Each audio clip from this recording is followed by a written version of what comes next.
One of the things people are most curious about before switching banks is how good the customer service actually is. With Monzo, everything happens inside the app, but how well does it really work when you need help? The customer service experience with Monzo is entirely digital, which can be a plus or a minus depending on what you prefer.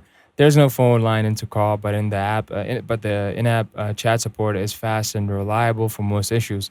You just tap help, type your questions, and if the automated responses don't solve it, you can choose to chat with a real person.